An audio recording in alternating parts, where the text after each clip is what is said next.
Сонсогч та бүхэнд энэ өдрийн мэндийг хүргэе. Amis Time podcast-ийн зэрэгэлдээ ертөнцийн шинэ дугаар хүрэхэд бэлэн боллоо. Манайхан дардаа юмнуудаа бүгдийн дараарай. Баярлалаа. Хан нэвтлэн орж ирдэг хар хувцастай хүний сүнс. Насанбаяр Гима 2 дээд сургуулаа дөнгөж дүүргээд тусдаа гарахаар шийдэж хөсний байшин сураглаж явсаар Баянзүрх түргээс баруун өмнөх дэнж дор байх нэгэн байшинд жилийн хугацаатай суухаар босоо аж. Уг байшингийн үн хөсч тунга агуу байсан учраас гэрийн эзэнд овчинд мөнгийг бөөнөөр нь өгсөнд ихэд баярлаа. За би сэлэнг явж жил болоод ирнэ. Тэр болтол та нар эзний ёсоор байж вэ гэхэд явсан байна. Байшинд орсныхаа дараа Насанбаяр Гима 2 хамт сургууль төгссөн хідэн нөхдөд авчран 3-4 хоног наргиж цэнгисгээсэн бөгөөд ирсэн гीчэд уван цовон явцгааж хоёул үлдсэн хойно тэд анхныхаа сонин үзэгдэлтэй таарч эхлээд баггүй айд сандарсан боловч яваандаа дас өөрсдөд нь тохиолдсон хачин учирлуудаас онц сонирхолтойг нь тэмдэглэн авдаг болсон байна. Насанбаярын тэмдэглэж авсан заримыг нь сонирхолбол ийм буюу. Хар хувцастай хүн хан нэвтлэн орж ирэв. Энэ өрөө бид хоёр сүүлчийн гээждийг үдэж гаргаж өгөөд унтахаар хэвтлээ. Гима дэрэн дээр толгой тавиад нам унтаж би зүүр мөлөж байлаа.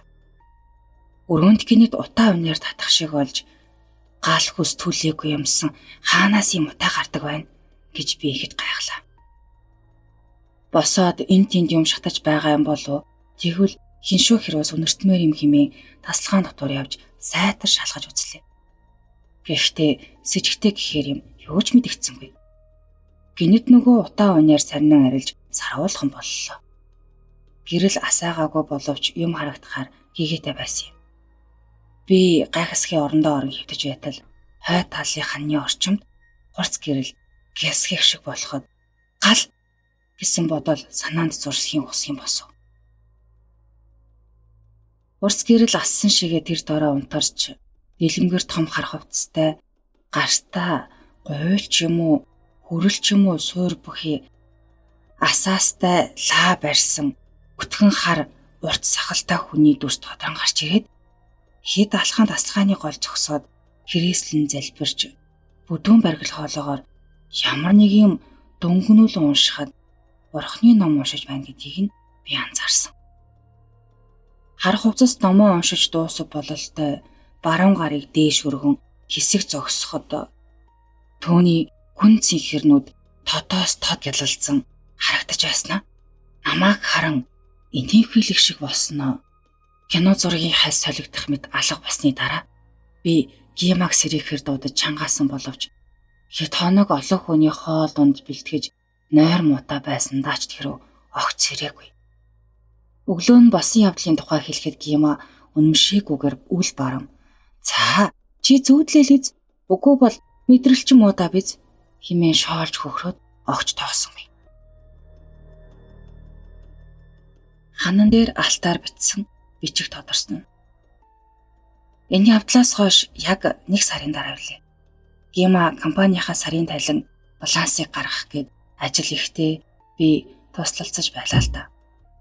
Ханан дээр бүдэг шаргал гэрэл туяарахад за чи харж байгаараа одоо энэ ханнаас лаа барьсан хар хувцастай хүн гарч ирээд ном уншина гэж Гима чивнэвэл чи одоо сэрүүн зүудэлдэг болоо юу да гэж Гимаг хэлж дуусаагүй байтал ханан дээр алтаар бичсэн шүлхийн мөр бадаг гэмээр 5 мөр тодорлоо. Дээр доороо цэг зураас бүхий тэр үсгийг кирилл, латин, араб бичиг болохыг алиг нь гэдгийг төсөөлөх арга байсангүй. Тэр өсгүүд 2 минут хэр гэрэлтэн дотроо замхарсан бөгөөд хар хувцастай хүн гарч ирэхийг амьсгаа даран нилээд хүлээсэн боловч гарч ирсэнгүй.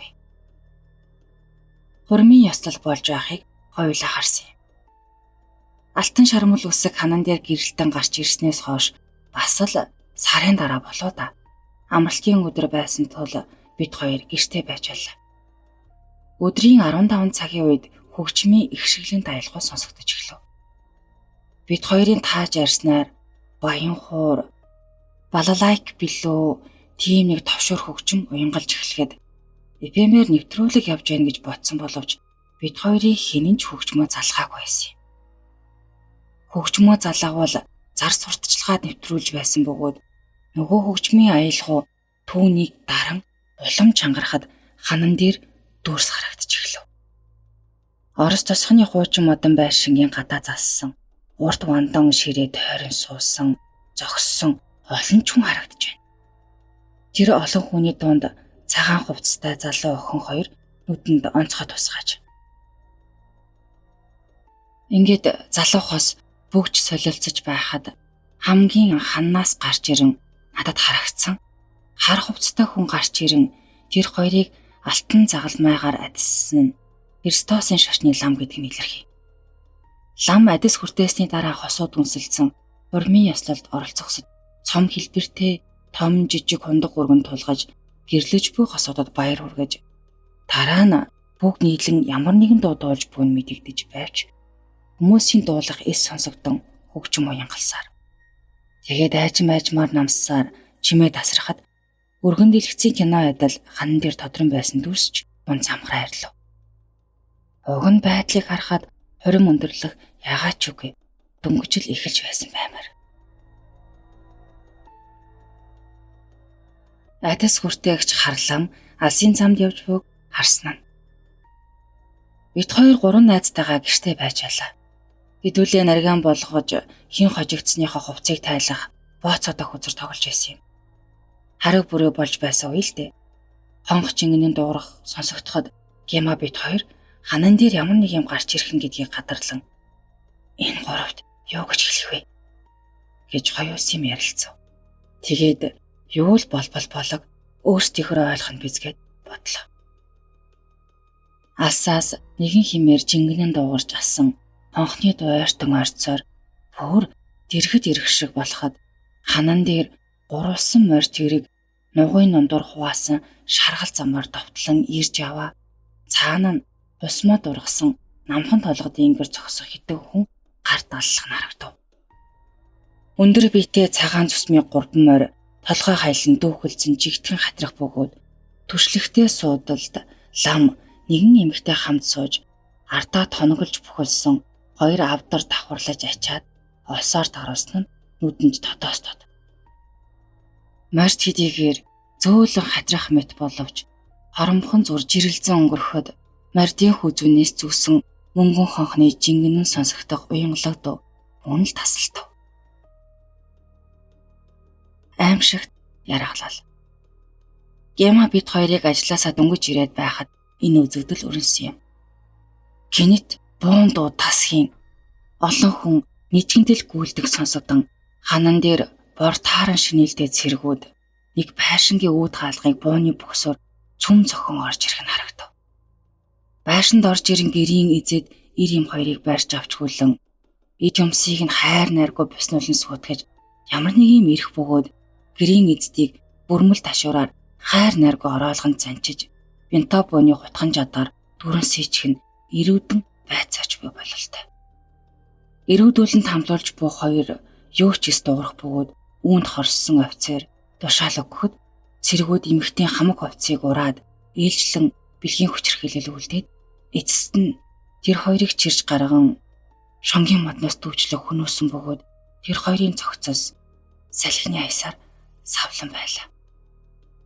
Тушаал өгсөн орос офицер байшин шатаахаар шилдэг керосин цацан шүдэнс зураад цэргүүдэд дагуулan оцсон боловч гал авалтсангүй утаа өгөж байгаад ундрав. Аимшигт яргалал ийхүү дуусав. Энэ бол ожин үнэндээ Насанбаяр Гема хоёрын зүүд бөгөөд түүнийгээ тэмдэглэсэн нь энэ юм. Гэвч тэр хоёр нэг цаг хугацаанд яг ижилхэн зүүдэлж байсан сонио. Хэдэн удаа дараалан зүүдэлсний дараа тэд дорнод нутгийн алтартаа зайран удган хоёр дээр очиж зүүдний учрыг тайлж өгөхийг хүссэн байна. Зайран удганаар өөрсдийн онгод юу альцсныг өгүүлэхдээ та нарын тэр байшинд олон жилийн өмнө Орос газраас нэгэн лам эхнэрийн хамт өөрийн шашин номыг дэлгэрүүлэх зорилгоор ирж сүм барьсан бөгөөд түүнээс хойш төд удалгүй тэдний хувьд тэрс номтнууд ирж ламыг эхнэрийнх нь хамт харгас хэрцгийхэр хороосон байна. Хороогдсон хоёр баг бос мөнгөтэй байснаа дайснуудтай хэлж өгөөгүй учраас ийхүү халагджээ. Та нарт муу юм болохгүй. Харин ч тэр Орос ламын сүнс алт мөнгөө нуусан газраа зүүдээр дамжуулан хэлж өгөөс та нар хідэн үеэрээ идэх хөрөнгөтэй болоо гэсэн байна. Харин алуурчид улаан Орос байсан уу, цагаан Орос байсан уу гэж асуухад Орос нь Орсоо, улаан цагааныг би мэдэхгүй юм хэмээн хариулсан байна.